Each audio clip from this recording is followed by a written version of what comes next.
चलिए बच्चों स्टार्ट करते हैं। Negotiable instrument act 1881। सबसे पहले नेगोशिएबल इंस्ट्रूमेंट का मतलब क्या है as per negotiable instrument act. देखिए it includes promissory note, bills of exchange and cheque. तीन चीजें इसके अंदर इंक्लूड होती हैं, promissory note, bills of exchange या cheque. Payable either to order और टू द बियरर। अब आप कहेंगे ईदर टू ऑर्डर और टू द बियरर क्या होता है? अभी सिंपल वर्ड्स में आपको समझाऊंगा, बाकी डिटेल में आगे बात करेंगे। कभी आपने चेक पे देखा हो तो कई बार हम क्या करते हैं, चेक पे सेल्फ लिख देते हैं। तो सेल्फ चेक, अगर चेक पे हम सेल्फ लिख दें तो क्या होता है कि जो भी व्यक्ति उस चेक को बैंक में लेके जाएगा उसको पेमेंट मिल जाएगी। बट अगर हम किसी का नाम उसके ऊपर लिख दें तो सिर्फ उसी व्यक्ति के अकाउंट में पेमेंट आएगी, उसी व्यक्ति को पेमेंट मिलेगी जिसके नाम पर वो चेक है। तो अगर किसी का नाम मेंशन है तो ऑर्डर हो गया, और अगर सेल्फ मेंशन है तो हम उसे क्या बोल देंगे कि वो पेबल टू बियरर है। अभी सिंपल सा एग्जांपल दे रहा हूँ, लेटर ऑन डिटेल डिस्कशन इस पे करेंगे। ऑल्सो नेगोशिएबल इंस्ट्रूमेंट में be made payable to payable jointly. हो सकता है बिल्स ऑफ एक्सचेंज कोई बनाए तो वो ज्वाइंटली नाम पे पेबल हो। ज्वाइंटली मतलब एक तो होता है कि सपोज मिस्टर ए को पेबल है, बट ए एंड बी अगर कंबाइनली पेबल है तो that will be called as jointly. ठीक है, तो नेगोशिएबल इंस्ट्रूमेंट जरूरी नहीं कि एक पर्टिकुलर पर्सन के नाम पे बनेगा, it may be paid payable jointly. समझ में आई बात? फटाफट इसको नोट करिए फास्ट। चलिए, अब promissory note, bills of exchange और cheque is payable to be order. इसका मतलब क्या है? अगर पेबल टू ऑर्डर है तो इसका मतलब है it means payable to a particular person. जैसा भी मैंने आपको एग्जांपल दिया कि चेक के केस में अगर किसी व्यक्ति का नाम लिखा हुआ है तो उसी व्यक्ति को उसकी पेमेंट मिलेगी और किसी को नहीं मिलेगी, तो it simply means it is payable to a particular person. Promissory note, bill of exchange और cheque is payable to bearer. इसका मतलब क्या है? It means payable to person holding the instrument. जैसे मैंने आपको बताया चेक पे अगर सेल्फ लिखा हुआ है तो जो भी उसको होल्ड कर रहा है उसको पेमेंट मिल जाएगी। जितना आपको बता रहा हूँ सिर्फ उतना करना है, उससे ज़्यादा कुछ करने की ज़रूरत नहीं। अच्छा, some examples of instrument that which are for the time being by law और custom usage of trade are negotiable. Government के promissory notes, shahjog hundis, delivery orders, railway receipts, draft, banker draft. तो ये कुछ ऐसे इंस्ट्रूमेंट्स हैं जो आज भी नेगोशिएबल हैं। हुंडीज क्या होती हैं ये मैं थोड़ा सा आपको बताना चाहूँगा। क्या होता था हुंडीज के अंदर, जैसे कोई रेपुटेटेड पर्सन है मार्केट का, ठीक है, तो वो क्या करता है, एक हुंडी लिख देता है। हुंडी क्या लिख देता है? जैसे उसने एक पेपर पे लिख दिया कि इस पेपर के अगेंस्ट जो ये पेपर लेके आएगा मैं उसको 1 लाख रुपए दूंगा आफ्टर 3 मंथ्स। ठीक है, मैं आफ्टर 3 मंथ्स उसको 1 लाख रुपए दूंगा। अब क्योंकि वो पर्सन रेपुटेटेड है तो कोई भी उस पर ट्रस्ट करने के लिए तैयार है कि ये व्यक्ति 1 लाख रुपए देगा इस पेपर को जो लेके आएगा आफ्टर 3 मंथ्स। और ये पेपर उसने किसी मिस्टर ए को बेच दिया 90,000 का। ठीक है, अब वो मिस्टर ए आगे किसी मिस्टर बी को बेचेगा 92 का, वो आगे 93 का, 94 का बेचते रहेंगे, क्योंकि पता है 3 महीने बाद इस पेपर के अगेंस्ट 1 लाख रुपए मिल जाएंगे। तो ये जो पेपर ऐसे लिखा गया है कि मैं इस पेपर के अगेंस्ट आफ्टर 3 मंथ्स 1 लाख रुपए दूंगा, this is basically called as hundis. ठीक है, तो कई बार लोगों पे हुंडीज पड़ी होती है, इसका मतलब उनको एक स्पेसिफिक सम जो है मिलना है। क्लियर? तो जस्ट आपकी रेफरेंस के लिए, वैसे एग्जाम में क्वेश्चन आने के चांसेस कम है। हाँ, ये 2 डेफिनेशंस जो हैं ये आपसे एक नंबर के अंदर पूछी जा सकती हैं। चलिए बात करते हैं कि प्रॉमिसरी नोट क्या होता है। ये डेफिनेशन आपको बाय हार्ट याद होनी चाहिए पूरी की पूरी, एग्जाम में आपसे 2 से 3 नंबर में पूछी जाती है। Promissory note is an instrument in writing. सबसे पहली चीज कि ये राइटिंग के अंदर होना चाहिए। अगर ओरल है तो उसको आप प्रॉमिसरी नोट नहीं मान सकते। ओरली किसी ने बोल दिया मैं आपको पैसे दूंगा तो that is not a promissory note, it should be in writing. Not being a bank note और करेंसी नोट। बैंक नोट या करेंसी नोट जो है उसको प्रॉमिसरी नोट नहीं माना जाता। जबकि अगर आप देखें करेंसी नोट पे लिखा होता है आई promise to pay ₹100 to the bearer of the instrument. मैं धारक को 100 रुपये अदा करने का वचन देता हूँ। आप देखें ध्यान से, ऐसा लिखा होता है। But as per negotiable instrument act वो प्रॉमिसरी नोट नहीं होता। ठीक है, तो सेकेंड चीज जो आपको समझनी है कि it should not be a currency note. ठीक है, या बैंक नोट किसी भी तरीके का नहीं होना चाहिए। हिंदुस्तान में अब जो बैंक नोट हैं ये प्रचलन में बिल्कुल भी नहीं है, नहीं देखने को मिलते। मेन जो है वो करेंसी नोट देखने को मिलते हैं हमें। Containing an unconditional undertaking.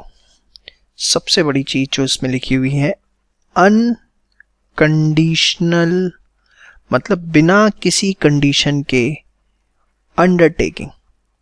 Undertaking क्यों? क्योंकि देखो प्रॉमिसरी नोट में व्यक्ति प्रॉमिस करता है कि मैं पैसे दूंगा, इसलिए वर्ड यूज किया गया अंडरटेकिंग। यही बिल्स ऑफ एक्सचेंज में हम वर्ड यूज करेंगे ऑर्डर, क्योंकि उसके अंदर ऑर्डर दिया जाता है कि आपको पैसे देने हैं। अनकंडीशनल का मतलब क्या है? नाम से ही पता लगता है कि किसी भी तरीके की कोई कंडीशन नहीं होनी चाहिए। देखिए यहां पर एक छोटी सी चीज आपको समझनी है। There may be a condition, हो सकता है कि कंडीशन हो, लेकिन that condition must be certain. वो कंडीशन जो है सर्टेन होनी चाहिए। लाइक मैं सिंपल सा एग्जांपल देता हूं, बड़े ध्यान से समझिएगा। मिस्टर ए ने मिस्टर बी को बोला कि मैं आपको पेमेंट करूंगा 3 महीने बाद।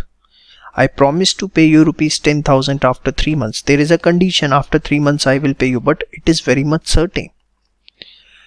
Suppose उन्होंने ये लिखा I will pay you rupees 10,000 whenever I will have the money. अब ठीक है, कंडीशन तो लगाई है, but whenever I will have the money, आप पे पैसा कब होगा? It's not certain, it's highly uncertain. तो अनकंडीशनल का मतलब ये नहीं है कि आप ये समझो कोई कंडीशन ही नहीं हो सकती। कंडीशन हो तो सकती है, लेकिन वो वेरी मच सर्टेन होनी चाहिए कि कब वो फुलफिल होगी।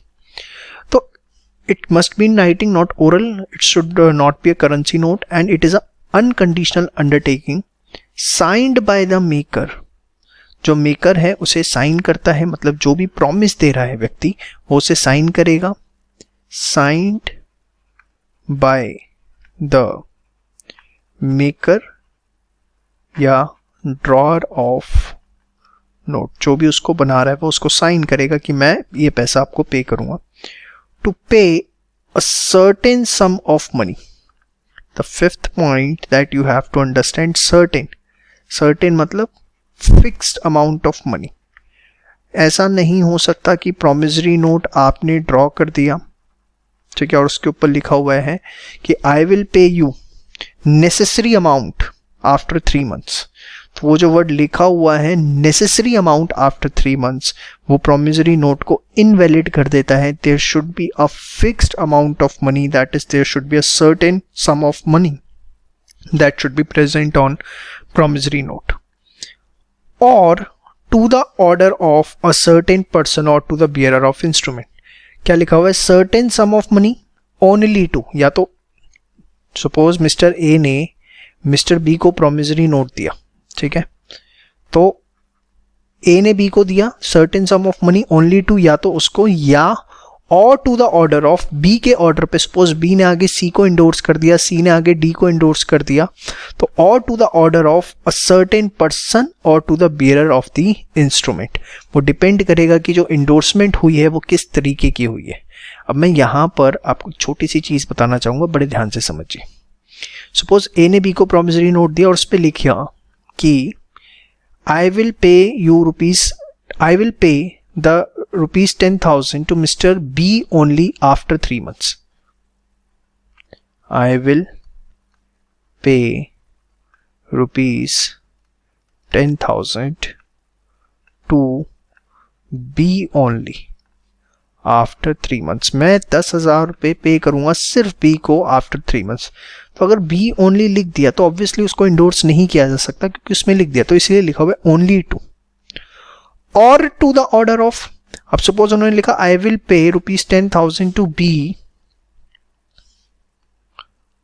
और ऑर्डर, मतलब या तो बी को पे करूंगा या उनके ऑर्डर पे किसी को पे करूंगा, ठीक है, और बी ने आगे इंडोर्स कर दिया सी को, तो ऑब्वियसली फिर सी को भी पेमेंट मिल जाएगी। Or to the order of a certain person. और आगे क्या लिखा है? Or to the bearer of the instrument. Suppose, अब बड़े ध्यान से देखिएगा, जो मैं आपको बताने जा रहा हूं ये बात बहुत इंपॉर्टेंट है। जब बी ने सी को इंडोर्स किया तो उस पे लिखा pay to C or order sign by B. B ने उसको साइन किया, ठीक है, ये इंडोर्समेंट हो गई। सी ने आगे उसे डी को इंडोर्स किया। अब जब सी ने आगे उसे डी को इंडोर्स किया तो उस पे लिखा pay to bearer sign bye सी। दोनों में डिफरेंस क्या, ध्यान से देखिए।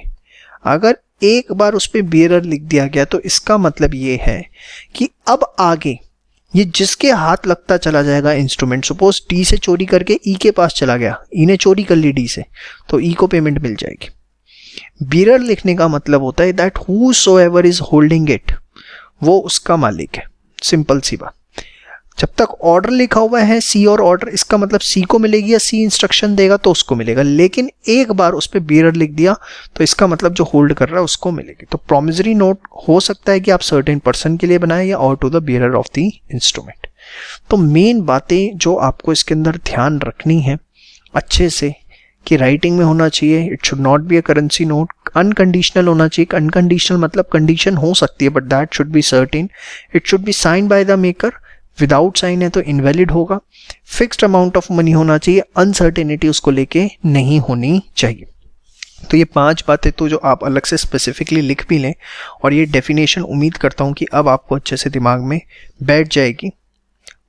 Instrument in writing, not a currency note, unconditional, signed by the maker, certain sum of money, only to, order of or to the bearer, ये सब आपको इस तरीके से मेंशन करके आना है। इसे 8 नंबर दे देना, टोटल 1 2 3 4 5 6 7 8, ताकि आप डेफिनेशन लिखो तो आपको सब वर्ड्स याद आए। आइए कुछ एग्जांपल्स देखते हैं प्रोमिसरी नोट के। I promise to pay B और ऑर्डर ₹500। तो देखिए it is in writing, unconditional undertaking है, येस और नो। उसके बाद साइन बाय द मेकर हम एज्यूम करेंगे there is a certain sum of money, तो it's a valid promissory note, all the conditions are satisfied.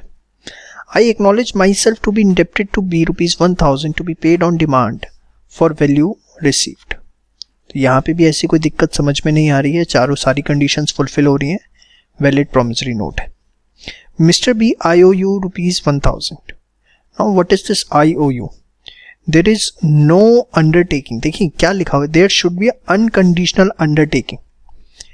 यहाँ पर कोई अंडरटेकिंग नहीं थी, जैसे उन्होंने यहाँ लिखा I acknowledge, आई प्रॉमिस, ऐसी अंडरटेकिंग यहाँ पर कुछ भी नहीं है, तो हम इसको जो है प्रोमिसरी नोट नहीं कह सकते, इसलिए वैलिड प्रोमिसरी नोट नहीं है। आई प्रॉमिस अंडरटेकिंग है 500 certain sum of money and all other sums. अब all other sums of money लिख दिया, जबकि लॉ क्या कहता है, there should be a certain sum of money, yes और no.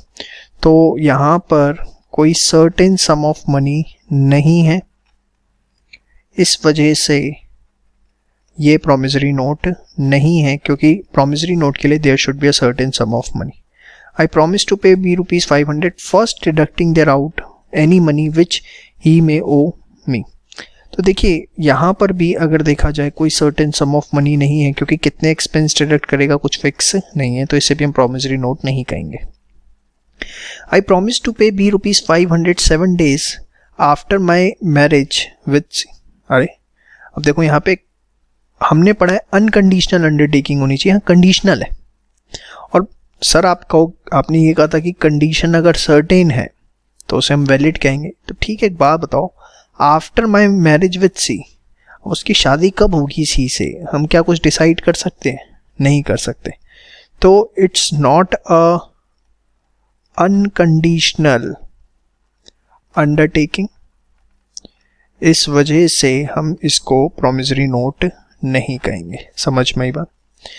I promise to pay B ₹500 on D's death provided D leaves me enough money to pay that sum. देखिए अगर ये सिर्फ यहाँ तक होता, I promise to pay B ₹500 on D's death, मैं इसे प्रोमिसरी नोट कह देता, क्योंकि डेथ जो है वेरी मच सर्टेन है। ठीक है कंडीशन लगी हुई है बट वो सर्टेन होती, क्योंकि डेथ जो है वो सर्टेन है, बट उसने क्या लिखा, provided D leaves me enough to pay that sum, वो इतना पैसा छोड़ के जाए कि मैं पे कर सकूं। तो ये जो है एक अनकंडीशनल अंडरटेकिंग हो जाती है, इसे हम प्रोमिसरी नोट नहीं कहेंगे। I promise to pay B ₹500 and to deliver him my black horse on 1 January next. तो देखिए प्रोमिसरी नोट के डेफिनेशन में बड़ा क्लियर है, सर्टेन सम ऑफ मनी होना चाहिए, money means legal tender money. तो क्योंकि यहाँ पर नॉट पेबल इन मनी है, मतलब मनी के अलावा दूसरी चीज़ों में भी पेबल है, not only in money terms, तो इस वजह से हम इसे प्रोमिसरी नोट नहीं कहेंगे। तो ये कुछ एग्जाम्पल इस तरीके के आपसे एग्जाम में पूछे जाते हैं, इसे तैयार कर लीजिए अच्छे से। चलिए ये बिल ऑफ एक्सचेंज देखते हैं क्या होता है। It's an instrument in writing, first condition same as promissory note, containing an unconditional order. देखिए प्रोमिसरी नोट में अंडरटेकिंग होती है, बिल ऑफ एक्सचेंज में ऑर्डर होता है। सपोज ए ने ड्राफ्ट बना के भेजा बी को, जिसे बी एक्सेप्ट करेगा, तो ए ने अगर बिल बना के भेजा जिसे बी एक्सेप्ट करेगा, तो ए ने ऑर्डर दिया है बी को कि भैया आप इसे एक्सेप्ट करो।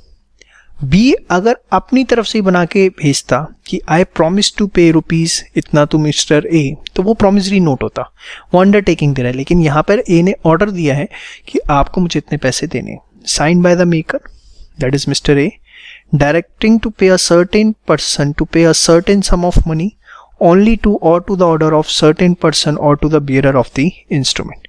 बाकी चीज़ें आप देखेंगे एब्सोल्युटली सेम है। जो मेन डिफरेंस है वो ये कि वहाँ पर अनकंडीशनल अंडरटेकिंग होती है, यहाँ अनकंडीशनल ऑर्डर होता है। At the end of this act मैं आपको एक डिफरेंस दूंगा बिल ऑफ एक्सचेंज और प्रोमिसरी नोट के। तो जब ये आपका पूरा का पूरा एक्ट कंप्लीट हो जाए तो उसके बाद उसे जरूर करिएगा, कई बार 5 नंबर का एग्जाम में पूछ लिया जाता है। इसके बाद अगर हम बात करें कि चेक क्या होते हैं as per negotiable instrument act, तो cheque is a bill of exchange drawn on specified banker and payable on demand. Suppose मैंने आपको 1 लाख रुपए का चेक दिया, ठीक है।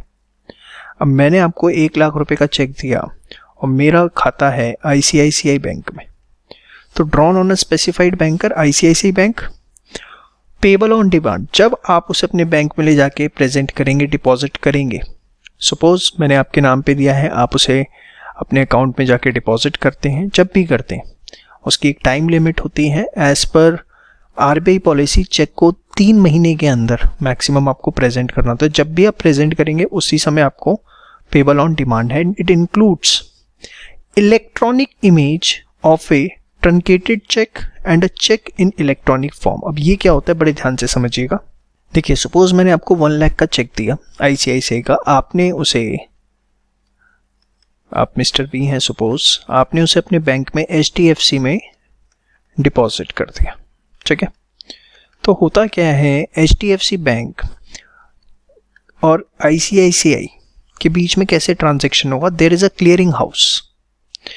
एचडीएफसी क्या करता है, इस चेक को क्लियरिंग हाउस में भेजेगा। क्लियरिंग हाउस के अंदर कैसे भेजेगा, उस चेक को आज के टाइम पे स्कैन किया जाता है और स्कैन करके क्लियरिंग हाउस में भेज दिया जाता है। फिर क्लियरिंग हाउस में दोनों बैंक्स के रिप्रेजेंटेटिव होते हैं, आईसीआईसीआई के, एचडीएफसी के, और कुछ वेरिफिकेशन के बाद पैसा जो है उस खाते से निकाल के एचडीएफसी के खाते में ट्रांसफर कर दिया जाता है। तो बेसिकली जो फिजिकल चेक होता है, जब उसको स्कैन किया जाता है, इलेक्ट्रॉनिकली कन्वर्ट किया जाता है, उसको हम बोलते हैं ट्रंकेटेड चेक, ठीक है। And it is for the purpose of clearing. Cheque in electronic form क्या होता है, इसमें कोई फिजिकल पेपर का इन्वॉल्वमेंट ही नहीं होता, ये चेक इलेक्ट्रॉनिकली ही बनता है और ऐसे इस तरीके से उस पर डिजिटली जो है वो साइन किए जाते हैं। आपको ये जनरली देखने को नहीं मिलता, ये कॉर्पोरेट लेवल्स पे चलता है, बहुत हाई लेवल पे। In day to day life ये हमें देखने को नहीं मिलता। बस आप ये समझ लीजिए, जो चीज़ आप फिजिकल फॉर्म में देखते हैं चेक की, अगर वही इलेक्ट्रॉनिक फॉर्म में हो जाए तो that is cheque in electronic form.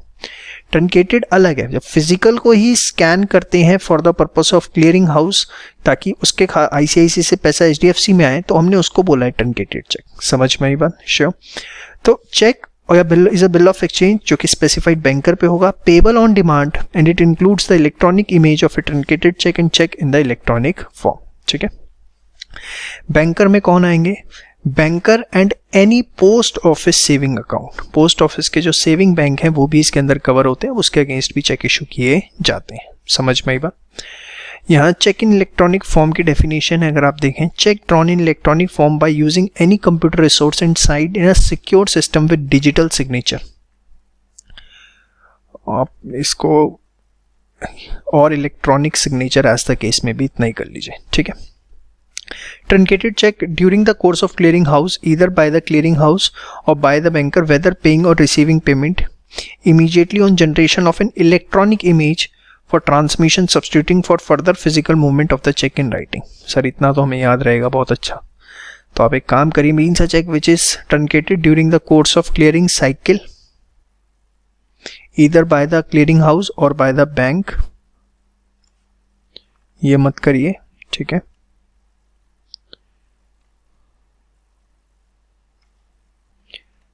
In electronic image for transmission substituting for further physical, इतना तो एटलीस्ट आप कर सकते हो, ज़्यादा भी सिंप्लीफाई मत करवाया करो। चलिए, cheque is also bill of exchange but is drawn on a banker and payable on demand, ये बात ध्यान रखनी है। यहाँ पर भी लिखा होता है cheque is a bill of exchange, एक तरह का बिल ऑफ एक्सचेंज ही होता है, बट इसमें दिक्कत चीज़ है कि ये पे ड्रॉन से बैंकर पे होता है और पेबल ऑन डिमांड होता है। ये आपसे 1 मार्क में पूछा जा सकता है, एकदम स्पेशल। तो आपने देखा कि एग्जैक्टली बिल ऑफ एक्सचेंज क्या है, चेक क्या है, ट्रंकेटेड चेक क्या है, चेक इन इलेक्ट्रॉनिक फॉर्म क्या है, सारा ये जो है फटाफट एक बार नोट डाउन करिए फास्ट। चलिए बात करते हैं ड्रॉर एंड ड्रॉई। देखिए, बिल ऑफ एक्सचेंज और चेक के केस में person who is a maker, जो बिल बनाता है या चेक बनाता है उसको हम बोलते हैं drawer. Person who is directed to pay, और जिसने पेमेंट करनी होती है उसको हम क्या बोलते हैं, ड्रॉई, ठीक है। इसके बाद ड्रॉई इन केस ऑफ नीड, ये आपसे क्वेश्चन पूछा जा सकता है। When in the bill or in any endorsement thereon, the name of any person is given in addition to the drawee. ड्रॉई के अलावा, ड्रॉई कौन होता है, जिसने पेमेंट करनी होती है, उसके अलावा किसी और का भी नाम दिया जाता है। To be resorted in case of need, जिसको आप कांटेक्ट कर सकते हो, रिसोर्ट कर सकते हो अगर कुछ जरूरत पड़ती है। सच person is called drawing in case of need. Suppose mister ए है, बिल बनाया, मिस्टर बी ने एक्सेप्ट किया और साथ में उस पे बी के साथ मिस्टर सी का भी नाम दे दिया गया, तो mister C drawee case of need है। इनकी बी ट्रेसेबल नहीं है, उनसे कांटेक्ट नहीं हो पा रहा है, तो आप मिस्टर सी से कांटेक्ट कर सकते हैं। तो when in the bill or in any endorsement, point number 1, the name of any person is given in addition to the drawee, point number 2 यहाँ तक। To be resorted in case of need, point number 3, such person is called as drawee in case of need. समझ में आई बात? Sure. इसके बाद बात करते हैं एक्सेप्टर कौन होता है। तो after the drawee of a bill has signed his assent upon a bill, जब ड्रॉई बिल को साइन कर देता है और उसे डिलीवर कर देता है, and deliver the same or give notice of such signing to the holder, holder मतलब ड्रॉअर को इंफॉर्मेशन दे देता है कि भैया मैंने बिल साइन कर दिया है, ठीक है, या उसको डिलीवरी दे देता है, फिजिकली उसको हैंड ओवर कर देता है, or to some person on his behalf, या उसके एजेंट को, तो he is called the acceptor. तो सिंपल सी चीज है, ड्रॉई ही एक्सेप्टर है। लेकिन ड्रॉई एक्सेप्टर कब बनेगा? ड्रॉई एक्सेप्टर तब बनेगा जब वो उस इंस्ट्रूमेंट को साइन कर देगा, प्लस इसकी इंफॉर्मेशन जो है, इंफॉर्मेशन ऑफ साइनिंग, कि वो इंस्ट्रूमेंट साइन हो चुका है, वो इंफॉर्मेशन जो है होल्डर के पास, ड्रॉअर के पास पहुंच जाएगी, या इंस्ट्रूमेंट ही डिलीवर कर दिया जाएगा, या उसके एजेंट को इंफॉर्मेशन दे दी जाएगी, तो वो एक्सेप्टर बनेगा। समझ में आई बात? जितना मैंने येलो अंडरलाइन किया है सिर्फ उतना ही पार्ट आपको नोट करना है और कुछ भी नहीं करना। समझ में आई बात? श्योर। इसके बाद एक्सेप्टर फॉर ओनर, ये क्या होता है? Undertaking by third party to accept and pay bill of exchange that was dishonored either by non-acceptance or by non-payment by the party to whom it was drawn।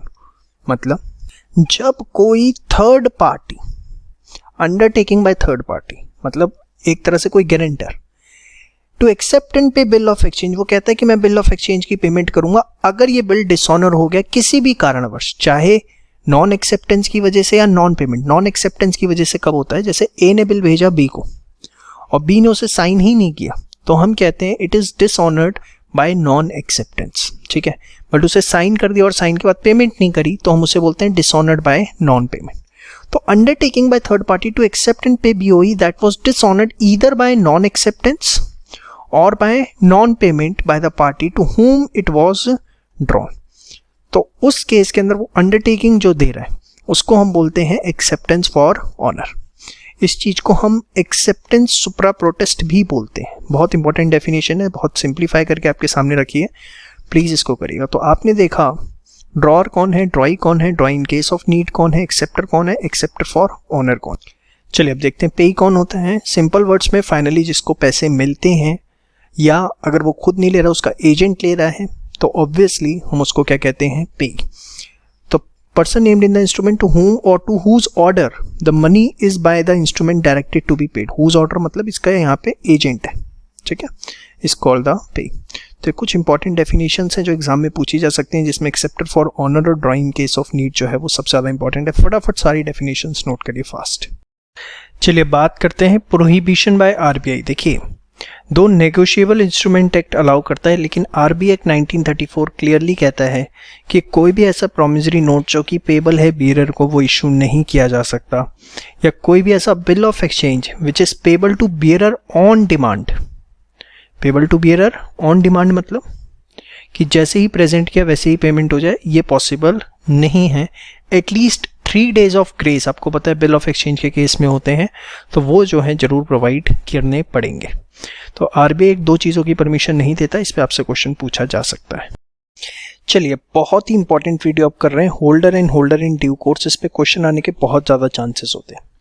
देखिए, holder of bill हम किसको बोलते हैं? जो भी ऐसा व्यक्ति, कोई भी ऐसा पर्सन जिसके पास बिल का पोजीशन है and he is entitled to recover the amount, उसको हम बोल देते हैं कि वो होल्डर है। मतलब सपोज मेरे पास एक बिल ऑफ एक्सचेंज है जिससे मैं मिस्टर बी से पेमेंट ले सकता हूं, तो मैं एक तरह से होल्डर हूं उसका। But holder in due course कौन होता है?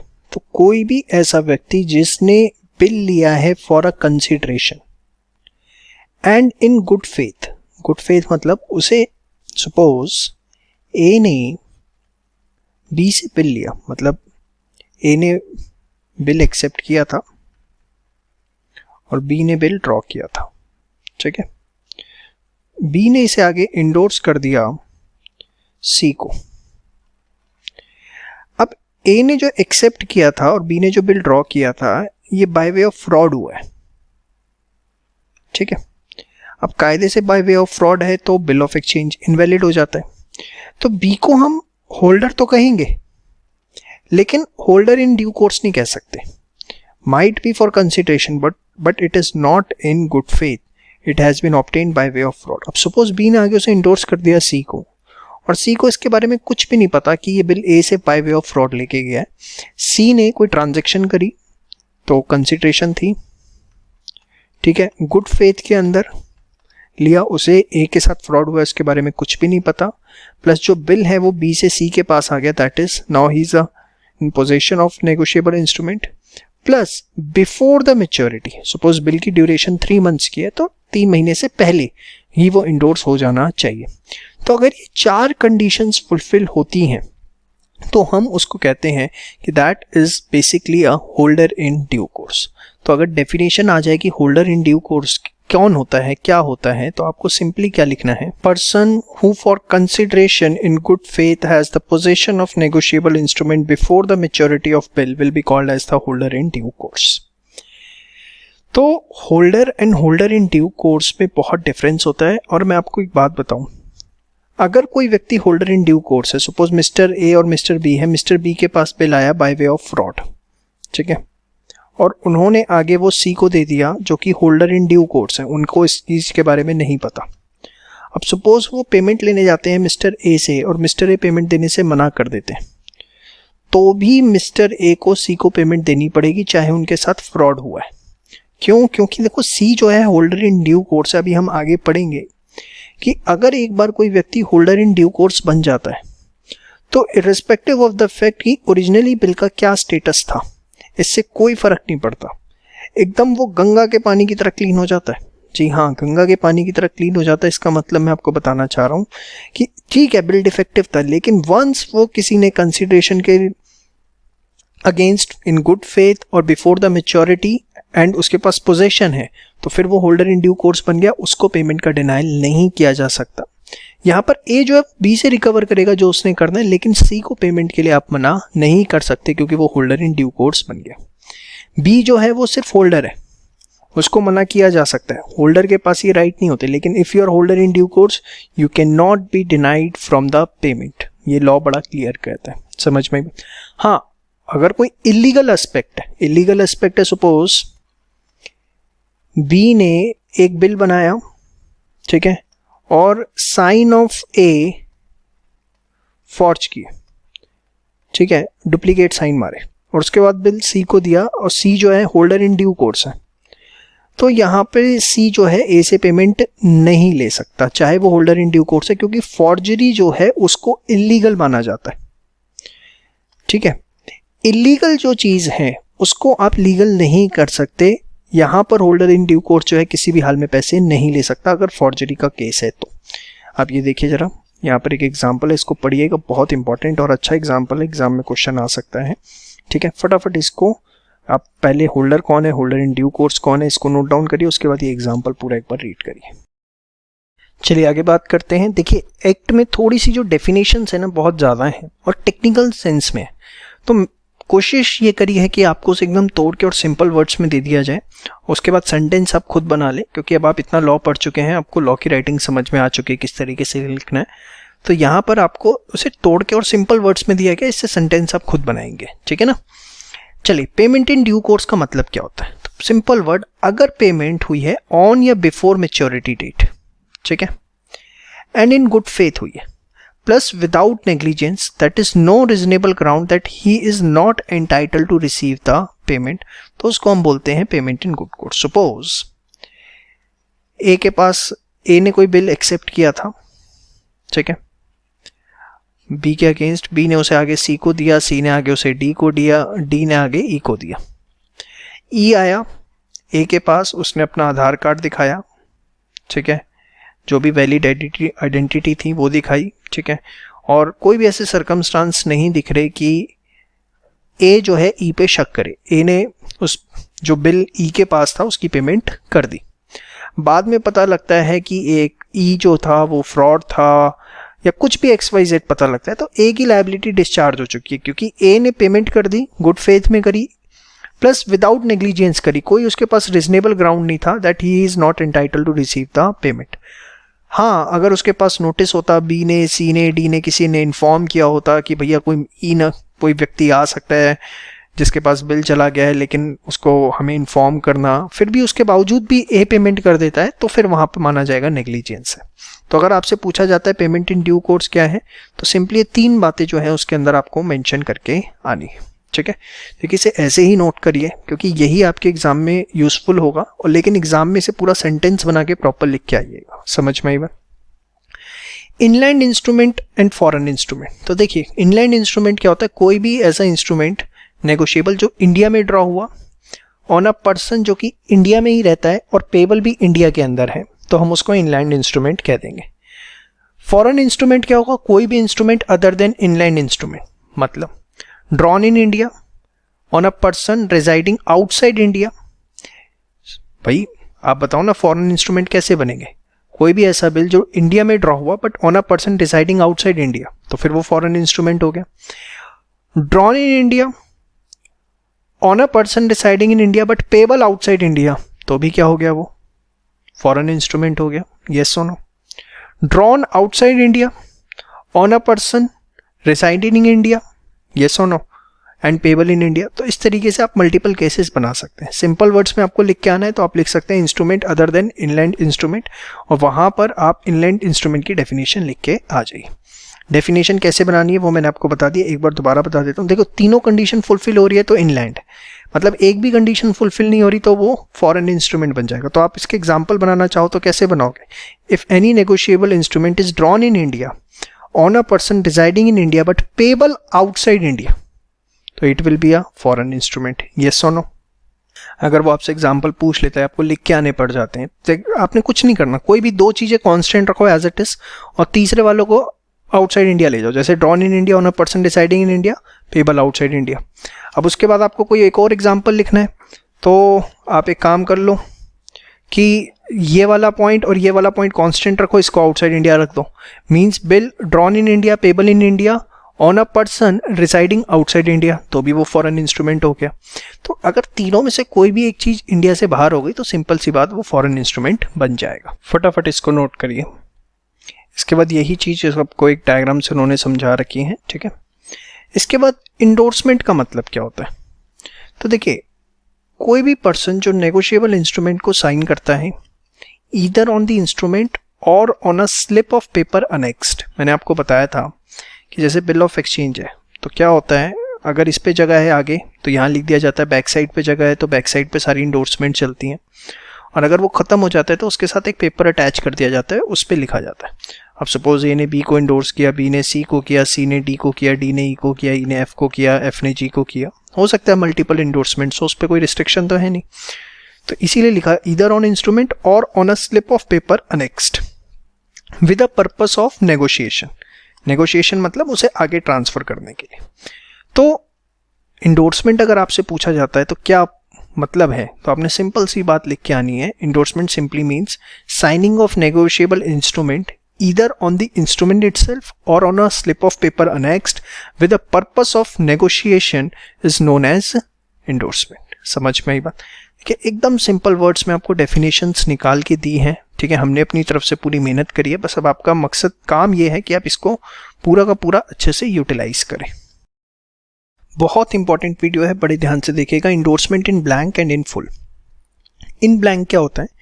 जब आप इंडोर्समेंट करते हैं इन सच अ मैनर कि it is payable to bearer.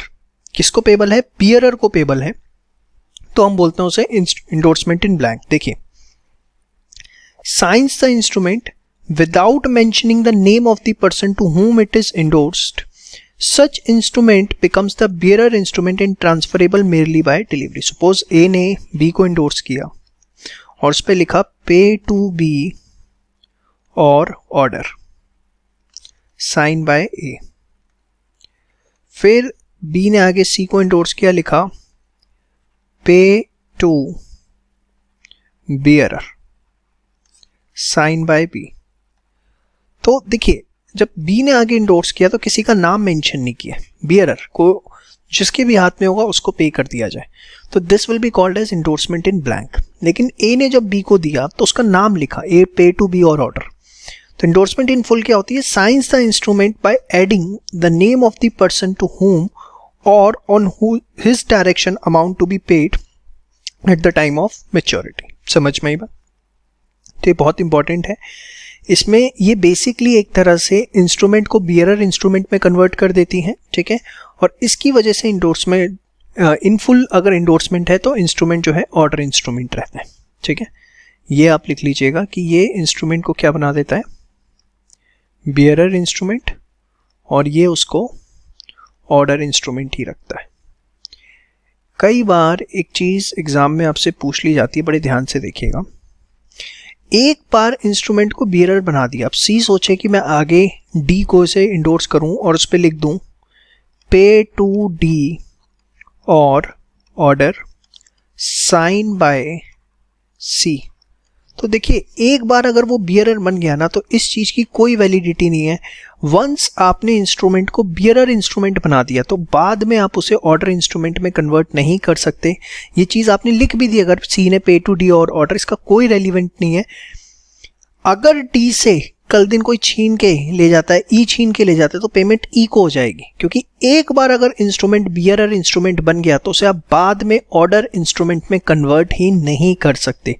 इसीलिए बार बार एक लाइन बोली जाती है, once the instrument becomes bearer instrument it cannot be converted into order instrument, it will be further endorsed by mere delivery only. सिर्फ आप उसे transfer कर सकते हैं। Once the bearer always the bearer. कई बार पूछा जाता है इस लाइन का मतलब क्या है, तो इस लाइन का मतलब इतना सा है जो मैंने आपको बताई। समझ में आई बात? चलिए बात करते हैं एम्बिगियस इंस्ट्रूमेंट्स की। क्या होते हैं ये?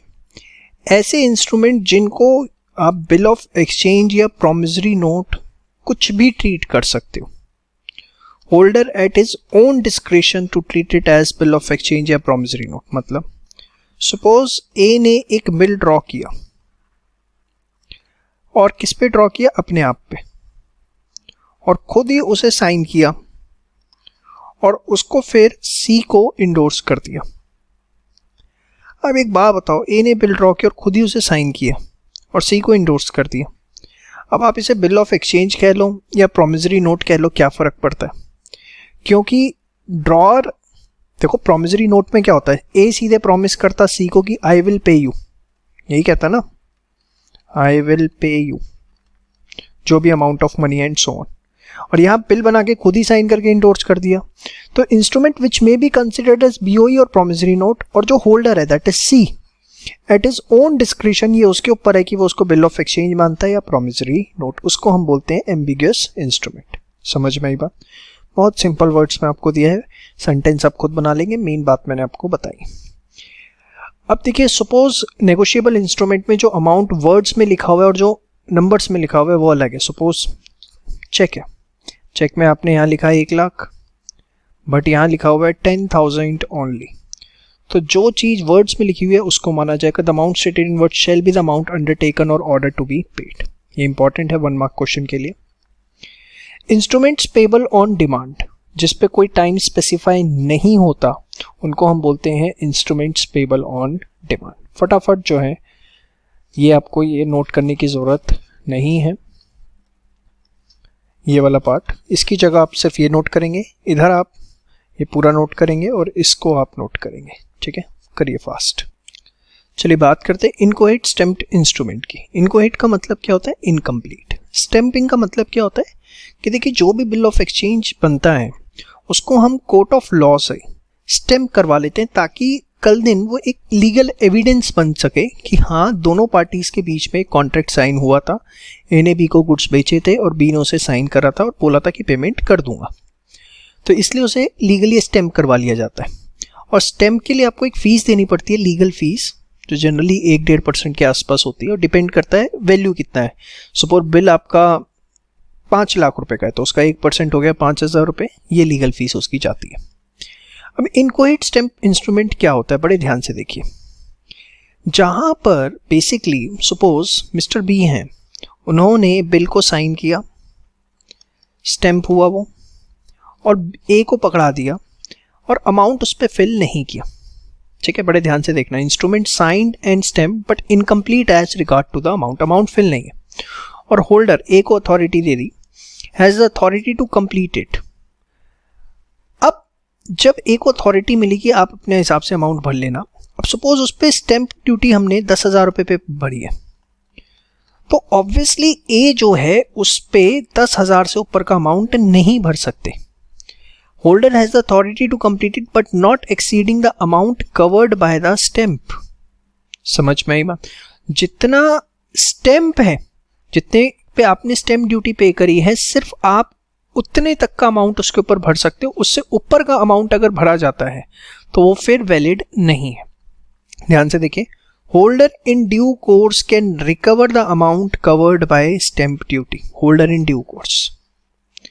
लेकिन अगर होल्डर है, सपोज ए जो है होल्डर इन ड्यू कोर्स है, तो वो 10,000 रुपये भर दे और रिकवर कर ले, कोई दिक्कत नहीं है। बट अगर इन केस ए जो है वो होल्डर इन ड्यू कोर्स नहीं है, वो सिर्फ होल्डर है, बड़े ध्यान से समझना। देखो, अगर होल्डर इन ड्यू कोर्स है तो जितनी की स्टैम्प ड्यूटी पे करिए उतना अमाउंट रिकवर कर सकता है। लेकिन अगर ए होल्डर इन ड्यू कोर्स नहीं है, वो सिर्फ होल्डर है, तो वो बी से कितना अमाउंट रिकवर कर सकता है? Not equivalent to stamp duty, holder can recover the amount intended to be paid. Suppose B की इंटेंशन ये थी कि ए जो है अप्रॉक्स 8,000 रुपये मैक्सिमम जो है उसमें फिल करेगा, तो फिर ए जो है 8,000 रुपये की ही रिकवरी कर सकता है। स्टैम्प ड्यूटी जो है उसके इक्विवेलेंट भी अमाउंट रिकवर नहीं कर सकता। अब आपको सोचो कि सर बी की इंटेंशन ये थी कि वो 12,000 लेगा। अरे अगर 12,000 की इंटेंशन होती तो 12,000 की स्टैम्प ड्यूटी पे करता ना वो। उसने पे कितने पे करी? 10 पे। और उसकी भी इंटेंशन ये थी कि वो 8 से ऊपर नहीं लेगा, 8,000 तक ये चार्ज करेगा। ठीक है, बट उसने सपोज 10 भर लिए और वो होल्डर है, तो उस केस में वो सिर्फ 8,000 ही रिकवर कर पाएगा। ये बहुत इंपॉर्टेंट पॉइंट है। होल्डर इन ड्यू कोर्स है तो वो कितना अमाउंट रिकवर कर सकता है? Amount covered bye stamp duty. लेकिन अगर वो होल्डर है सिर्फ, तो वो रिकवर कर सकता है amount intended to be paid, जितनी इंटेंशन थी पे करने की, और that will be decided by the B कि उसकी क्या इंटेंशन थी। ये बहुत बहुत बहुत इंपॉर्टेंट चीज़ है कि इनकोहेट स्टैम्प्ड इंस्ट्रूमेंट क्या होता है और एम्बिगुअस इंस्ट्रूमेंट क्या होता है। इस पे क्वेश्चन जनरल एग्जाम में पूछा जाता है, इसलिए इसे एकदम सिंप्लीफाई करके आपके सामने रखा है। और ये 2 पॉइंट्स सबसे ज़्यादा इंपॉर्टेंट है, समझ में आई बात? इनकोहेट में याद रखिएगा कि वो साइन एंड स्टैम्प होता है, सिर्फ इनकम्प्लीट होता है as regard to the amount, और होल्डर पे ये राइट होता है, और वो कितने कितने अमाउंट रिकवर कर सकते हैं वो आपको मैंने बता दिया। और एम्बिगुअस के अंदर क्या होता है, जो बीओई और प्रोमिसरी नोट कुछ भी कंसीडर किया जा सकता है, वो होल्डर पे डिपेंड करता है कि वो उसको क्या मानता है। वेरी इंपॉर्टेंट वीडियो, प्लीज़ इसे अच्छे से करिएगा। चलिए, बहुत सिंपल बातें हैं, ये आप फाउंडेशन लेवल पे भी सीख के आ रहे होते हैं। ध्यान से देखिए, एट साइट ऑन प्रेजेंटमेंट का क्या मतलब होता है? तो एट साइट या ऑन प्रेजेंट का मतलब होता है ऑन डिमांड। आफ्टर साइट लिखा होता है, इसका मतलब क्या होता है? After acceptance in case of bill of exchange and after presentment for site in case of promissory note. Please इसे ठीक कर लीजिएगा। देखिए बिल ऑफ एक्सचेंज है तो जैसे ही वो एक्सेप्ट हो जाता है, सपोज कोई बिल ड्रॉ किया गया 3 मंथ्स के लिए, 3 मंथ्स आफ्टर साइट, ठीक है। 3 मंथ्स आफ्टर साइट का क्या मतलब है आप बताओ? सपोज वो बिल ड्रॉ किया गया 1 जनवरी को, ठीक है, और उसे एक्सेप्ट किया गया 10 जनवरी को। तो जो 3 मंथ्स आफ्टर साइट है, मतलब 10 जनवरी से आप उसमें 3 मंथ्स ऐड करेंगे, क्योंकि आफ्टर साइट का मतलब क्या है? After acceptance. समझ में आई बात? एट साइट जो होते हैं वो ऑन डिमांड होते हैं, उसमें कोई ड्यू डेट नहीं होती। अच्छा, मैच्योरिटी कैसे निकलती है? ड्यू डेट में 3 डेज ऑफ ग्रेस ऐड किए जाते हैं, वो मैच्योरिटी डेट बनती है आपकी। यस और नो? श्योर। इसको एक बार फटाफट नोट करिए फास्ट। इसके बाद एक छोटी सी बात जो आपको ध्यान रखनी है, इन केस नोट या बिल स्टेटेड है मंथ्स में तो आप अपनी कैलकुलेशन मंथ्स में करेंगे, और अगर वो डेज में है तो आप अपनी कैलकुलेशन डेज में करेंगे। ये नहीं है कि 60 डेज है तो आप उसे 2 मंथ्स में कन्वर्ट कर दें, या 2 मंथ्स है तो आप 60 डेज में, मंथ में तो मंथ में कैलकुलेशन करनी है, डेज है तो डेज में। ये आप ऑलरेडी फाउंडेशन लेवल पे भी देखते थे, सेम है। आफ्टर डेट है तो इसका मतलब ये है कि from the date it is drawn, और आफ्टर साइट का मतलब क्या होता है? From the date it is accepted, ठीक है। ये इसके बाद आपको करने की जरूरत नहीं है। इसके बाद ये एग्जाम्पल है, इसको जस्ट एक बार आप गो थ्रू कर लीजिएगा सारे के सारे।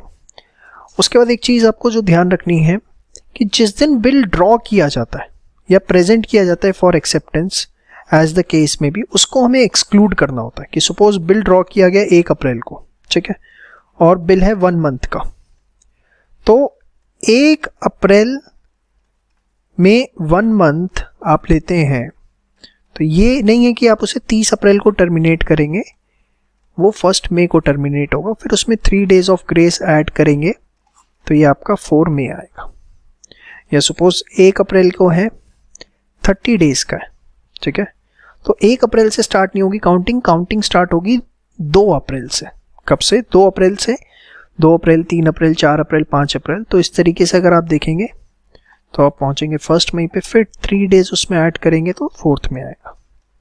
तो date on which bill is drawn और प्रेजेंट फॉर एक्सेप्टेंस, ड्रॉन इसलिए लिखा है अगर आफ्टर डेट है, प्रेजेंट इसलिए लिखा अगर आफ्टर साइट है, ठीक है। एज द केस में भी इज एक्सक्लूडेड, वो डेट आपको एक्सक्लूड करनी है। समझ में आया? इसके बाद जिस दिन मैच्योरिटी हुई, अगर वो पब्लिक हॉलीडे है तो आपको नेक्स्ट प्रीसीडिंग बिजनेस डे लेना होता है। नेक्स्ट से कंफ्यूज होंगे, प्रीसीडिंग बिजनेस डे ले लीजिए। सपोज वो 15 अगस्त है तो फिर आप 14 अगस्त लेते हैं, और अगर वो इमरजेंसी हॉलीडे है तो क्या लेते हैं हम? नेक्स्ट डे, ठीक है। तो देखिए काफ़ी फेमिलियर सा लगता है ये एक्ट, क्योंकि इसमें काफ़ी प्रैक्टिकल हम बिल ऑफ एक्सचेंज में अर्लियर स्टेज पे करके आ रहे होते हैं। इमरजेंसी हॉलीडे है तो next day.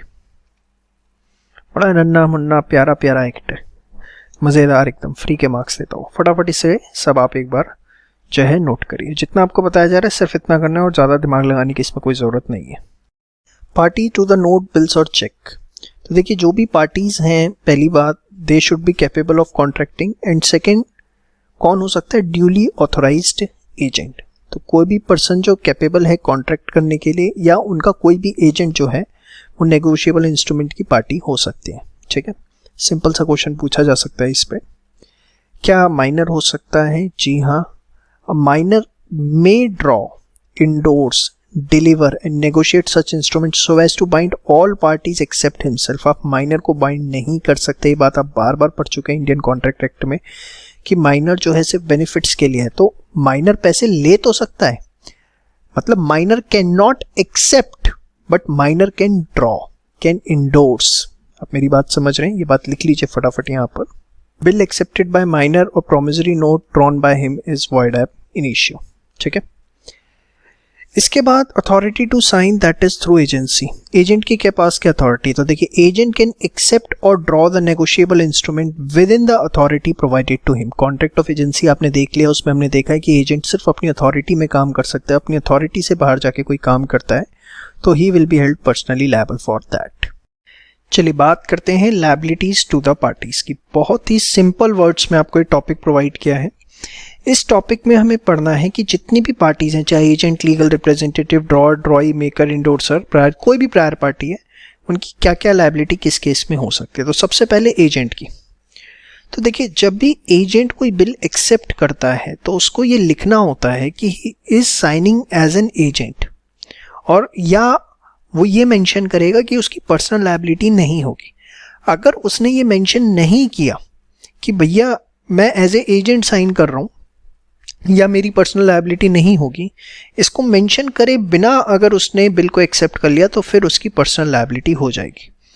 Personal liability of agent if he signs without indicating that he signs as agent और does not intend to incur personal responsibility. तो उस केस में अगर उसने बिना मेंशन करे ये साइन कर दिया तो उसकी पर्सनल लायबिलिटी हो जाएगी। इसकी एक्सेप्शन क्या है? Any person induced agent to sign upon the belief that principal would be liable. Suppose Mr. B जो कि एजेंट हैं मिस्टर ए के, ठीक है, और मिस्टर सी ने बोला कि भैया तो एक काम कर, ये बिल साइन कर दे। मिस्टर बी मना कर रहे हैं, मैं नहीं करूँगा, बट मिस्टर सी ने बोला अरे क्यों टेंशन लेता है यार, तेरे पे कोई बात नहीं आएगी, ये तो सिर्फ ऐसे ही दिखाने के लिए फॉर्मेलिटी है, रिस्पॉन्सिबिलिटी एक ही रहेगी। तो यहाँ पे एनी पर्सन कौन है? सी। इंड्यूस्ड एजेंट कौन? बी को, to sign upon the believe that principal would be liable. तो उस केस में जो है फिर एजेंट लायबल नहीं होगा, इवन दो उसने वो वर्ड्स मेंशन नहीं भी किए हैं। तो समझ में आई बात? श्योर। इसको एक बार आप नोट करिए फास्ट। इसके बाद liability of legal representative signing. तो he is liable personally unless he expressly limits his liability to the extent of assets received. हाँ, वो लिख देता है कि that my liability will be limited to the extent of assets received, तो फिर उसकी लायबिलिटी उतनी ही रहेगी जितनी डिजीज्ड पर्सन से उसे असेट्स ट्रांसफर हुए हैं। बट इन केस वो ये बात मेंशन नहीं करता है तो उस केस के अंदर फिर वो पर्सनली लायबल होगा।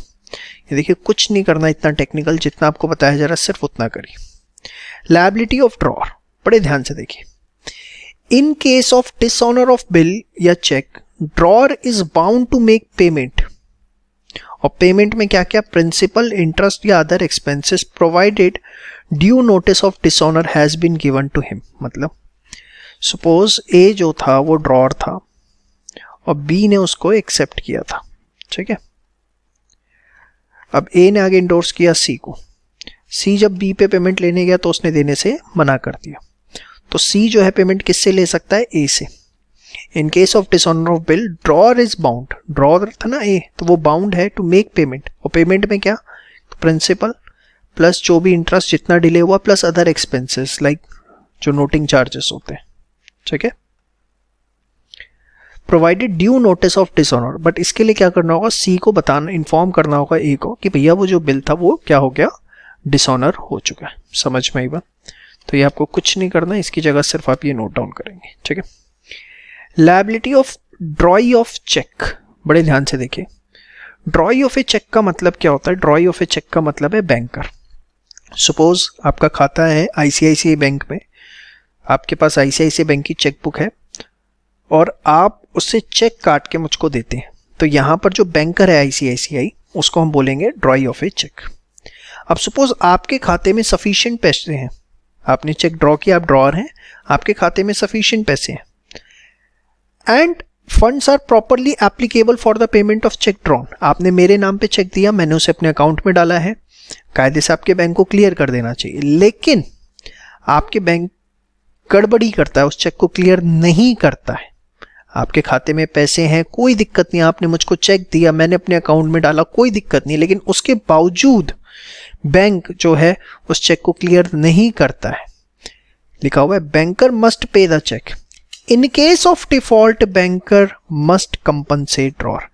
अगर डिफॉल्ट हो जाता है तो उस केस में ड्रॉअर को कंपनसेट करना पड़ेगा। मतलब आपका जो बैंकर है, क्योंकि देखो होता क्या है, अगर आप किसी को चेक देते हो, आपने मुझे चेक दिया और वो बाउंस हो गया, तो एक आपकी इमेज खराब होती है कि आपके खाते में पैसे नहीं थे, पब्लिक इमेज खराब होती है। तो यहाँ पर आपके खाते में पैसे होने के बावजूद अगर बैंक ने उस चेक को बाउंस कर दिया तो यहाँ पर बैंक की गलती है और अगर आपको याद हो हम इंडियन कॉन्ट्रैक्ट में भी इससे रिलेटेड कुछ पढ़ते थे, हाँ एग्जाम्पलरी डैमेजेस जो है वो क्लेम किए जाते हैं, वही बात यहाँ पे लिखी हुई है।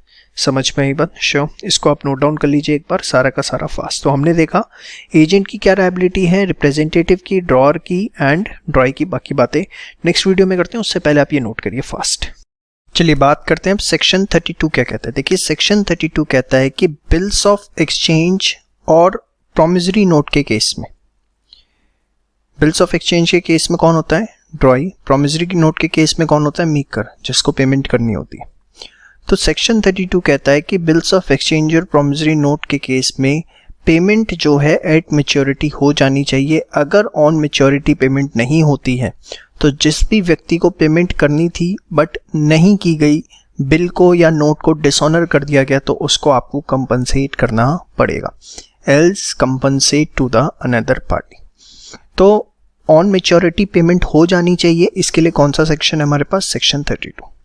इसी में फर्दर एक बात और भी लिखी गई है कि अगर बिल्स ऑफ एक्सचेंज है and if it is accepted after maturity, maturity के बाद भी उसको एक्सेप्ट किया गया, तब भी acceptor is bound to pay the amount on demand. उस केस के अंदर एक्सेप्टर जो है ऑन डिमांड पे करने के लिए बाउंड हो जाता है। क्यों? क्योंकि अगर उसने आफ्टर मैच्योरिटी एक्सेप्ट किया है तो कुछ सोच समझ के ही किया होगा। तो ये एक इंपॉर्टेंट पॉइंट है जहां से आपसे क्वेश्चन पूछा जा सकता है। ये तो इतना रेलिवेंट नहीं है लेकिन ये बहुत रेलिवेंट पॉइंट है। क्या bills of exchange after maturity accept हो सकता है? यस।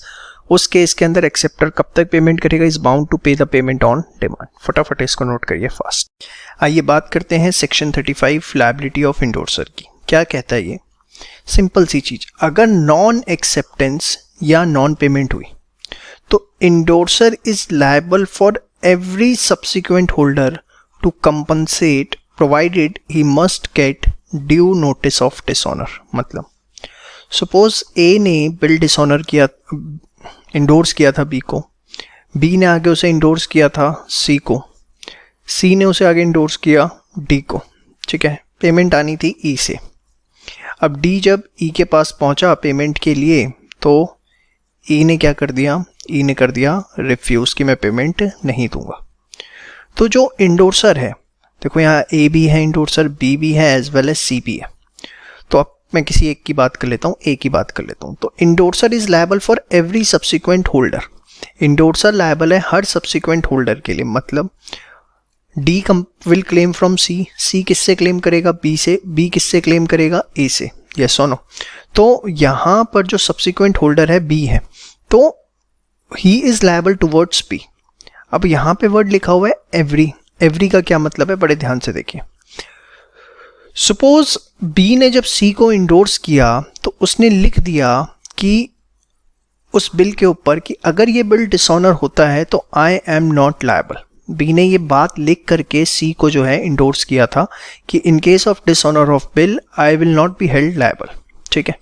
तो उस केस के अंदर जो सी है वो बी को अप्रोच नहीं करेगा, उस केस के अंदर सी जो है वो ए को अप्रोच करेगा। तो इसीलिए वर्ड लिखा हुआ है endorser is liable for every subsequent holder. Suppose B ने ये बात लिखी थी I will not held liable, C ने भी आगे जब डी को इंडोर्स किया तो ये बात लिख दी कि that in case of dishonour I will not be held liable. वैसे इसको बोला जाता है सेंस रिकोर्स एंडोर्समेंट। चलिए हम यहाँ पे मेन बात करते हैं। तो बी ने सी को किया, सी ने डी को किया, और बी और सी ने एक्सप्रेसली बोल दिया कि हम अपनी लायबिलिटी को एक्सक्लूड करते हैं, डिसऑनर हुआ तो हम जिम्मेदार नहीं है। तो डी फिर सीधे किसको अप्रोच कर सकता है? ए को अप्रोच कर सकता है। तो उसे कंपनसेट करना पड़ेगा provided he must get the due notice of dishonour. उसको सिर्फ नोटिस ऑफ डिसऑनर मिलना चाहिए, ठीक है। लेकिन इसकी दो एक्सेप्शंस हैं। Endorser excluded his liability to by express word. जैसे यहाँ पे बी ने बोल दिया कि भैया मैं जो है लायबल नहीं होऊंगा, सी ने बोल दिया कि मैं जो है लायबल नहीं होऊंगा। तो यहाँ पर अगर इंडोर्सर अपनी लायबिलिटी स्पेसिफिकली एक्सक्लूड कर लेता है तो आप उसे लायबल नहीं बना सकते। या makes his liability conditional. Makes his liability conditional in the sense कि सपोज बी ने ये बोला कि भैया, या बी ने जब सी को इंडोर्स किया तो उसने ये बोल दिया था कि in case of dishonour first of all you will file a suit against drawee and after getting the judgement against drawee only then you can claim the amount from me. कुछ इस तरीके की उसने कंडीशन लगा दी कि भैया अगर dishonour हो जाता है तो आप सबसे पहले जो ड्रॉई है उसके ऊपर केस करोगे, और वहाँ से जब जजमेंट आ जाएगी कोर्ट की, वहाँ से आपको पेमेंट नहीं मिलती है, तभी आप मेरे से क्लेम करोगे। कुछ उसने ऐसी अपनी कंडीशनल लायबिलिटी बना दी, तो फिर सीधे आप उसको क्लेम नहीं कर सकते। देखिए काफ़ी टेक्निकल लिखा हुआ था, कोशिश करी है कि बहुत सिंप्लीफाई करके आपको ये वाला प्रोविज़न जो है प्रोवाइड करें।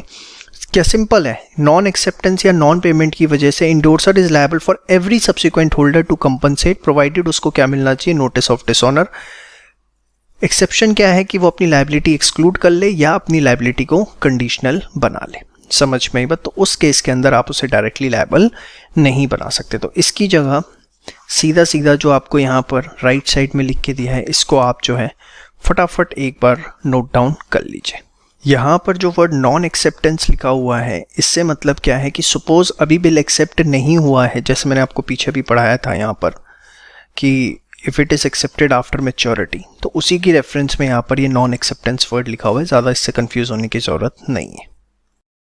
Liability of prior parties in to holder in due course. ध्यान से देखिए, सपोज ए ने बिल इंडोर्स किया बी को, बी ने इंडोर्स किया सी को, सी ने इंडोर्स किया डी को, एंड डी जो है वो होल्डर इन ड्यू कोर्स है। तो देखिए जितनी भी प्रायर पार्टीज हैं, चाहे सी है, चाहे बी है, चाहे ए है, वो होल्डर इन ड्यू कोर्स के लिए लायबल है। Every prior party to negotiable instrument is liable thereon to a holder in due course until the instrument is duly satisfied. जब तक उसकी पेमेंट नहीं हो जाती तब तक बेसिकली जितनी भी प्रायर पार्टीज हैं वो लायबल हैं। इसके बाद एक क्वेश्चन आपसे पूछा जा सकता है कि prior party principal in respect of each subsequent party, ये क्या है? बेसिकली ध्यान से देखिए जो मैं आपको बता रहा हूं, in case of default each prior party is liable both as principal, debtor and surety. मतलब सपोज बी ने बिल एक्सेप्ट किया, ए के पास आया, ए ने सी को दिया, सी ने डी को, डी ने ई को इंडोर्स किया। तो अगर डिफॉल्ट होता है तो जितनी भी प्रायर पार्टीज हैं, बिल ई के पास है, ई गया ए के पास, बी के पास पेमेंट के लिए, बी ने पेमेंट देने से मना कर दिया, रिफ्यूज कर दिया। तो जितनी भी ये प्रायर पार्टीज हैं डी सी ए, ये एज ए प्रिंसिपल डेटर भी लायबल है as well as a surety भी लायबल है। एक्चुअली इस पे क्वेश्चन क्या पूछा जा सकता है, इस पे क्वेश्चन आप लिख लीजिए, पूछा जा सकता है nature of liability of prior party in case of default. ठीक है, तो इन केस ऑफ डिफॉल्ट उनका जो नेचर होगा वो एज ए प्रिंसिपल डेटर भी है एज वेल एज श्योरिटी भी है। दोनों वर्ड आपको बहुत अच्छे से पता है कि एज ए गारंटर भी वो लायबल है, ठीक है, और कहीं ना कहीं एज ए प्रिंसिपल डेटर कि उन्होंने ही ओरिजिनल फंड रेज किया था, उस कैटेगरी में भी वो लायबल है। सपोज ई गया डी के पास पेमेंट लेने के लिए जो कि प्रिंसिपल डेटर था, बट उसने मना कर दिया, तो ऑब्वियसली जो अगर डी पेमेंट नहीं देता है तो ई कैन अप्रोच द सी, वो भी लायबल है। क्यों? क्योंकि उसका वो श्योरिटी है। तो हर पार्टी की अपनी कैपेसिटी है as a principal debtor as well as surety. समझ में आई बात? श्योर। चलिए बात करते हैं डिस्चार्ज ऑफ इंडोर्सर्स लायबिलिटी। ये क्या है? सपोज ए ने बिल इंडोर्स किया बी को, बी ने इंडोर्स किया बिल सी को, और सी ने इंडोर्स किया डी को। डी ई के पास पहुंचा पेमेंट लेने के लिए, ई ने कर दिया रिफ्यूज कि मेरे पास पैसे नहीं है, तो ऑब्वियसली डी सी पे जाएगा, सी बी पे, बी ए पे। बट सपोज डी ने बी का नाम काट दिया, जो उसके पास वो होल्डर बना, होल्डर जब उस पर बिल आया तो उसने बी का नाम उड़ा दिया। तो अब यहां पर जो है ना सी बाय डिफॉल्ट डिस्चार्ज हो जाता है। क्यों? आप समझिए, सी ने इंडोर्स किया था किसको? डी को। अब अगर डी उसमें से बी का नाम काट देता है तो कहीं ना कहीं वो सी के राइट्स के अगेंस्ट उसने काम किया, क्योंकि अगर डी सी को क्लेम करता है तो सी किस पे जाता? बी पे, बट उसने तो बी का नाम काट ही दिया। तो law makes it very clear, if the holder of the negotiable instrument that is D without the consent of endorser that is C की consent के बिना remove or otherwise destroy earlier endorsements जो उसने B की करी, endorser is discharge, मतलब यहाँ पे C जो है discharge हो जाता है, D C से पैसे क्लेम नहीं कर सकता। समझ में आई बात? श्योर। यहाँ पर ये कुछ सेम एग्जाम्पल दिया हुआ है, आप एक बार इसे अपने आप करिएगा, बहुत ही सिंपल सी चीज़, इस पे क्वेश्चन आपसे पूछा जा सकता है। समझ में आई बात? श्योर। तो this was discharge of endorsers liability. चलिए आगे बात करते हैं। Acceptor bound although endorsement forged, ये क्या है ध्यान से देखिए। सपोज ए जो है वो बिल का एक्सेप्टर है, बी ने बिल ड्रॉ किया था और बी के साइन किसी ने फॉर्ज करके वो इंडोर्स कर दिया सी को, ठीक है। और देखिए बी ने बिल ड्रॉ किया, बड़े ध्यान से समझिएगा इसे, बी ने बिल ड्रॉ किया, उसके साइन फॉर्ज करके किसी ने उसे इंडोर्स कर दिया सी को, और अभी ए ने उसे एक्सेप्ट नहीं किया है। जब सी को इंडोर्स हो गया उसके बाद ए ने एक्सेप्ट किया, मतलब जो इंडोर्समेंट हुई थी सी को वो बिफोर एक्सेप्टेंस थी। Acceptor of bill can not refuse his liability, अपनी लायबिलिटी रिफ्यूज नहीं कर सकता if he knows that bill is endorsed before acceptance, जो बिल है वो इंडोर्स किया गया है उसकी एक्सेप्टेंस से पहले, एंड सच इंडोर्समेंट इज फॉर्स्ड, और वो इंडोर्समेंट जो है फॉर्स्ड है, दैट इज डुप्लीकेट साइन मार के की गई है। ये एक स्पेशल पॉइंट सेक्शन 41 के थ्रू डाला गया है। सिंपल पॉइंट्स हैं, देखिए क्वेश्चन किसी पे भी आ सकता है 3 नंबर का, इसीलिए आपको इतना सिंप्लीफाई करके बता रहा हूँ। An acceptor of a bill of exchange already endorses not revealed from his liability by reason that such endorsement is forged if he knows और had reason to believe that endorsement to be forged when he accepted the bill. थोड़ी technical words थे, उसी को हमने आपको यहाँ पे simplify करके देने की कोशिश करी है, ठीक है। फटाफट से नोट करिए फास्ट। चलिए सेक्शन 42, 43 और 44 में कुछ स्पेशल प्रिविलेजेस दी गई हैं होल्डर इन ड्यू कोर्स को, उसकी हम बात करेंगे। क्या ध्यान से देखिए। In case of holder in due course if bill is drawn by fictitious person, acceptor can not refuse to pay the bill. मतलब सपोज बी ने एक बिल ड्रॉ किया ए पे, ठीक है, और फिर उसे इंडोर्स कर दिया सी को, और बी जो है एक्चुअली कोई पर्सन है ही नहीं, एग्जिस्ट ही नहीं करता, एक फिक्टिशियस पर्सन है, एक कैरेक्टर बनाया गया है बस। ओरिजिनली सी ही बी है, बी तो उसने सिर्फ नाम के लिए कोई पर्सन बना दिया, उसने ड्रॉ किया, उसने एक्सेप्ट किया, ए को ये बात पता लग जाती है। अब सपोज उसने आगे ये इंडोर्स कर दिया डी को, और डी जो है वो होल्डर इन ड्यू कोर्स है, तो यहां पर बेसिकली जो है A can not deny payment, A जो है पेमेंट डिनाई नहीं कर सकता। In case of holder in due course if bill is drawn by fictitious person, acceptor can not refuse to pay the bill.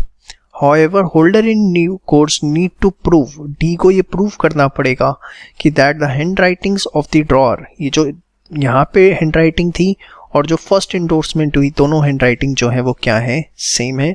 ये holder in due course को prove करना पड़ेगा। समझ में आई बात। ये स्पेशल प्रिविलेजेस हैं जो होल्डर इन ड्यू कोर्स को मिलती हैं। इसके बाद बिल ड्रॉन एक्सेप्टेड और endorsed without consideration can not be enforced for recovery of payment. अगर कोई भी बिल ड्रॉ किया गया है, एक्सेप्ट किया गया, इंडोर्स किया गया विदाउट कंसिडरेशन, तो आप for the recovery of payment उसे इन्फोर्स नहीं कर सकते। सपोज बी ने बिल ड्रॉ किया ए के ऊपर, ठीक है, ये ड्रॉअर है और उसमें कोई कंसिडरेशन नहीं है, तो obviously B can not recover from A. However उसने अगर सी को इंडोर्स कर दिया और सी जो है होल्डर इन ड्यू कोर्स है, तो फिर C can recover the amount from A. However if such bill is further transfer to holder in due course, it gets cleansed from all the defects, वो clean हो जाता है सारे के सारे डिफेक्ट से, and all subsequent party can recover the amount.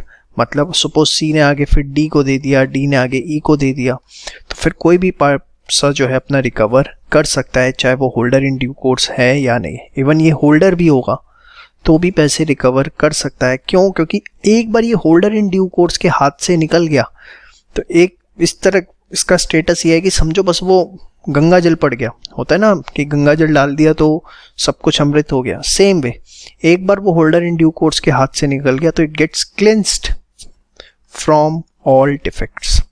समझ में आई बात। ये कई बार स्पेशल प्रिविलेजेस पूछ लेता है। होल्डर इन ड्यू कोर्स होता क्या है, क्या बेनिफिट है, वो तो आप देख चुके हैं, लेकिन ये कुछ एडिशनल स्पेशल प्रिविलेजेस हैं जो आपसे पूछी जा सकती हैं। और जितने सिंपल वर्ड्स में बता रहा हूँ सिर्फ यही करना है, लॉ पढ़ेंगे तो काफ़ी टेक्निकल लिखा हुआ है इसका। इसके बाद where it is proved that consideration of bill is more than agreed between parties in immediate relation. Suppose A और बी के बीच में डिसाइड हुआ था कि बिल बनेगा 10,000 का, बट उसने बिल बना दिया 15,000 का। Liability against bill is restricted to the amount as originally agreed. जो लायबिलिटी है वो उतनी रहेगी जितना ओरिजिनली था, दैट इज 10,000। अब देखिए ये प्रूव करना कोर्ट ऑफ लॉ में बड़ा मुश्किल हो जाता है, क्योंकि आपने अगर बिल पे एक बार 15,000 लिख दिया तो आप कैसे प्रूव करोगे कि 10,000 है। चलो आप किसी तरीके से प्रूव कर भी देते हो। However, it is not applicable in case of holder in due course and he can recover the full amount appearing on bill. But ये बात holder in due course के केस में applicable नहीं होगी। In the sense, ध्यान से देखिए, Suppose A से B पे बिल, B जो है वो ड्रॉअर है, इनके बीच में 10,000 की ट्रांजेक्शन हुई थी, बट इसने बिल बना दिया 15,000 का। A ने भी ध्यान नहीं दिया कि चलो छोड़ो, B ने आगे C को दे दिया, C जो है होल्डर इन ड्यू कोर्स है। अब यहाँ पर C जो है वो A से फुल अमाउंट रिकवर कर सकता है, पूरा का पूरा 15,000 रुपये। बट हाँ, अगर सिर्फ होल्डर होता C, holder in due course नहीं होता, तो यहाँ पर A जो है 10,000 रुपये से ऊपर पे करने के लिए बाउंड नहीं। समझ में आई बात? Where it is proved that consideration of bill is more than agreed between parties in immediate relation. यहाँ इमीडिएट रिलेशन किसका है? A और B का। Liability against bill is restricted to the amount as originally agreed. However, it is not applicable in case of holder in due course and he can recover the full amount appearing on bill. समझ में आई बात? तो बहुत ही simple words में आपको दिया है ताकि आपको कोई परेशानी ना आए। इसके फटाफट अच्छे से नोट्स बना लीजिए, ठीक है।